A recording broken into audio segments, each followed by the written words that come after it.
Welcome back नाज़रीन। बात कर लेते हैं कुछ हेल्थ से रिलेटेड, और इस वक्त बात की जा रही है, पहले हम बात करते थे कोरोना वायरस के हवाले से, फिर मुख्तलिफ बीमारियों के हवाले से। अब इस वक्त जो बीमारी शिद्दत इख्तियार कर चुकी है वो है डेंगू फीवर, जो शिद्दत इख्तियार कर चुका है। और साथ साथ ये भी बातें सामने आ रही है कि प्लेटलेट्स की जो फराहमी है और स्प्रे मुहिम दोनों ही बंद कर दिए गए हैं। और रवा साल की अगर मैं बात करूं तो सिंध भर में अब तक 5000 से जायद अफराद डेंगू से मुतासिर हो चुके हैं। लेकिन गैर एलानिया तौर पर, पहले हम देखते थे कि स्प्रे मुहिम होती थी, अब ये गैर एलानिया तौर पर जो स्प्रे मुहिम बंद की जा चुकी है, इसका जवाबदेह कौन है, इस पर किस तरह से जो है वो चीज़ों को काबू पाया जाएगा। और माहिरीन सेहत कहते हैं, ये मैं नहीं कह रहा, वो ये कह रहे हैं कि कराची मच्छरों की अफजाइश, उनकी नस्ल की अफजाइश के लिए बेहतरीन जगह करार पाई गई है। जिस तरह से उनकी अफजाइश हो रही है तो ऑब्वियसली डेंगू भी बढ़ेगा, लोग ज्यादा उससे मुतासिर होंगे। इसी पर बात कर लेते हैं। हेल्थ एक्सपर्ट हमारे साथ मौजूद है डॉक्टर फरहान ईसा। डॉक्टर साहब, बहुत शुक्रिया ज्वाइन करने के लिए। क्या कहेंगे डेंगू के हवाले से, इतने लोग उसमें मुतासिर होते जा रहे हैं, क्या हुकूमती पॉलिसी होनी चाहिए, किस तरह से इसको काबू पाना चाहिए? देखें, डेंगू तो बढ़ता ही जा रहा है। जैसे कि मेरा एक स्टेटमेंट ये था कि एक्चुअली पाकिस्तानी कौम लगता है बहुत ही मेहमान नवाज कौम है, क्योंकि यहाँ पे तो मलेरिया ख़त्म नहीं हुआ था तो डेंगू आ गया, उसको भी पाला हमने। फिर डेंगू नहीं ख़त्म हुआ था तो चिकनगुनिया भी आ गया है, और बीमारियाँ बढ़ती चली जा रही हैं और कोई बीमारी ख़त्म होने का नाम नहीं ले रही है। तो इसको तो मतलब इसको बहुत ही इम्पोर्टेंट है कि इसको इन्फेक्शन कंट्रोल और इसको जो कम्युनिकेबल डिजीजेज हैं जो फैलती हैं, इनको रोका जाए और इनको स्टॉप किया जाए। यहाँ पे सिचुएशन अभी ये है कि जो डाटा अभी गवर्नमेंट को दिया जा रहा है वो सारे जो बड़ी लेबॉर्ट्रीज हैं वही सिर्फ डाटा प्रोवाइड कर रही हैं, जो कि मेरे ख्याल से 8 से 10% या 20% टेस्ट की रिपोर्टिंग हो रही है। बाकी 80% तो जो है वो तो रिपोर्टिंग ही नहीं हो रही, या उसके रिजल्ट टेस्ट ही सही तरीके से नहीं किए जा रहे, क्योंकि अताई लेबॉर्ट्रीज जो हैं वो बहुत ज़्यादा हैं। तो जब भी कोई चीज़ का इलाज करना होता है या उसको सोल्यूशन पे पहुंचाना होता है तो सबसे पहले डाटा का करेक्टनेस बहुत इंपॉर्टेंट है। दूसरी चीज़ ये है कि सारे डेंगू इस वक्त सिर्फ कराची में नहीं कर रहा, बल्कि लाहौर, पेशावर, इस्लामाबाद, हर जगह इसने तबाही मचाई हुई है।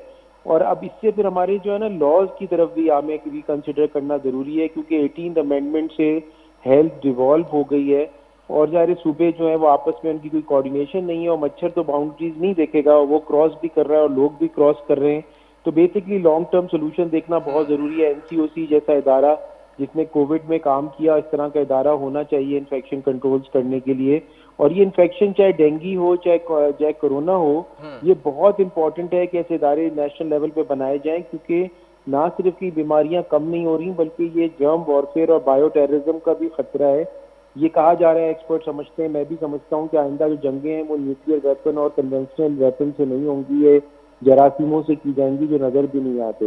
इसके लिए बहुत जरूरी है कि माइक्रोबायोलॉजिस्ट, जो जरासीमों के जो कंसर्न लोग हैं जिनको उसकी स्टडीज करते हैं, इंसेक्ट्स के डॉक्टर्स जो हैं, एंथ्रोपोलॉजिस्ट, एपिडेमियोलॉजिस्ट जो स्टैटिस्टिक्स जमा करते हैं। जैसे आपने देखा है कि जब स्टॉर्म आता है तो वो पता चलने लग जाता है कि भाई यहाँ पे जो है तूफान आने वाला है, इतना करीब आ गया है, उसकी स्टडीज होती हैं। इसी तरह से जरासीमों की भी स्टडीज की जाती है कि वो कहाँ से कहाँ फैल रहे हैं, मच्छर हैं तो वो कहाँ से कहाँ फैल रहे हैं और उनको कैसे हैंडल किया जाए। 3-4 सोल्यूशन लोगों ने प्रपोज किए हैं। कुछ जेनेटिक इंजीनियरिंग का भी सोल्यूशन दिया है कि मच्छर ऐसे पैदा किए जाएं जो कि फिर फौरन ही मर जाएं पैदा होने के बाद। जाहिर है कि गवर्नमेंट को उस पर तहफ़्फ़ुज़ात हैं कि नया मसला ना आ जाए, लेकिन इसके लिए बहुत ज़रूरी है कि जो टेक्नोक्रेट्स हों और जब पॉलिसीज बनाई जाए गवर्नमेंट में, उसमें एक्सपर्ट्स बैठे जाएं। अब होता क्या है कि ब्यूरोक्रेट्स बहुत रिस्पेक्टेड हैं, लेकिन वो कभी अगर फूड डिपार्टमेंट में हैं तो फूड के बाद एग्रीकल्चर में पोस्ट हो जाते हैं, एग्रीकल्चर के बाद हेल्थ में हो जाते हैं, तो जाहिर है कि वो एक्सपर्टीज हो नहीं पाती है। तो मेरे ख्याल से पैराडाइम शिफ्ट की ज़रूरत है। इस वक्त लोगों को खैर अपना ख्याल रखना चाहिए, शाम में और सुबह में ऐसे टाइम जब मच्छर ज़्यादा हो बाहर ना निकलें, कपड़े फुल स्लीव्स पहने, और जो है पानी का इस्तेमाल ज़्यादा करें, जूसेस का इस्तेमाल करें, विटामिन सी का इस्तेमाल करें, आराम 8 से 9 घंटे का चाहे रात की नींद लें, इम्यूनिटी स्ट्रांग हो। अगर मच्छर काटे तो बीमारी से दूर है, और अगर किसी को मच्छर फैमिली में काट लिया है और डेंगू पॉजिटिव एक घर में आ गया है तो उसको मच्छरदानी में सोना इसलिए ज़रूरी है कि ऐसा ना हो कि मच्छर उसको काट के दूसरे कमरे में जिनको डेंगू नहीं हुआ उनको भी काट ले, जिसका बहुत ज़्यादा खदशा होता है। अच्छा डॉक्टर साहब, एक चीज और सामने आ रही है, प्लेटलेट्स की फराहमी भी बंद कर दी गई है, क्या वजह हो सकती है इसकी?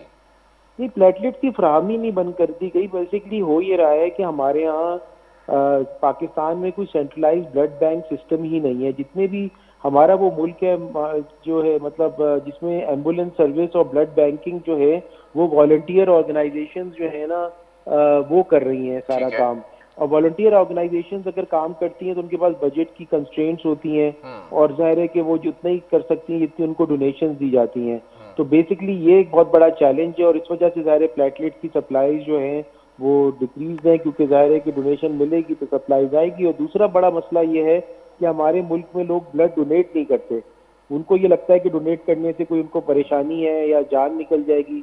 आपको पता है जबकि हर 3 महीने में ब्लड डोनेट करना चाहिए और 3 महीने में जब आप ब्लड डोनेट करते हैं तो फ्रेश ब्लड बनता है। आपको खुद महसूस होगा कि कितनी बेहतरी आ जाएगी और ये ब्लड बैग जो निकलेगा वो 5 से 6 लोगों की जिंदगी बचा सकता है। तो ब्लड डोनेशन भी नहीं दी जाती और इस वजह से हमारे मुल्क में थैलेसीमिया की जो मसला है वो भी बहुत इंटेंस है, क्योंकि थैलेसीमिया के बच्चों को कंटिन्यूसली ब्लड चाहिए होता है और उनको ब्लड नहीं मिल रहा होता, बल्कि वो भीख मांग रहे होते हैं उनके माँ बाप कि भाई कोई ब्लड डोनेट कर दे, हर हफ्ते जो ब्लड बैग चलना है।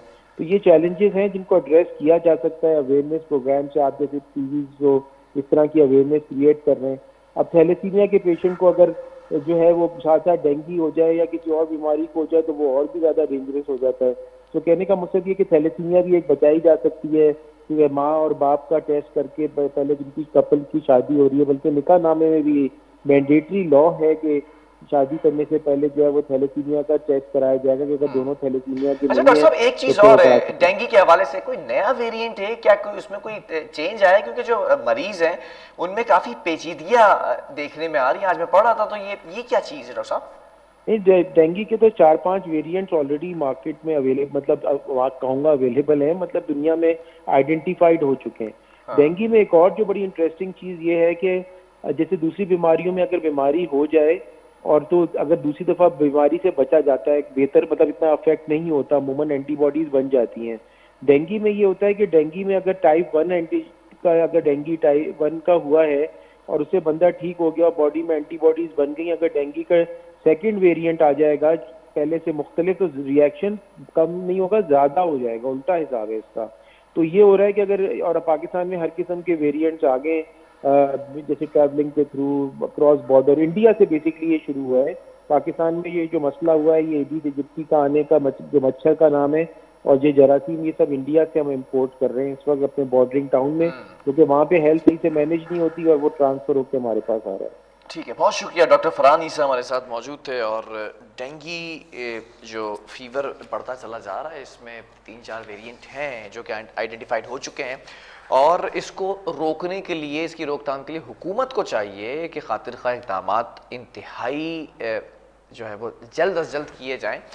ख़ास तौर पर जो स्प्रे मुहिम हुआ करती थी, हमें याद है कि हम देखते थे कि मुख्तलिफ इलाकों के अंदर स्प्रे मुहिम होती थी, जो कि अब मैं देखता हूँ कि गैर एलानिया तौर पर बंद कर दी गई है। और क्यों नहीं इस पर सवाल उठाया जा रहा है, क्यों नहीं इदारे जवाबदेह हैं कि अगर ये हो तो शायद ये डेंगू जिस तरह से फैलता जा रहा है मुल्क भर के अंदर, इस पर काबू पाया जा सके। प्रोग्राम का वक्त ख़त्म हुआ है। अल्लाह हाफ़िज़।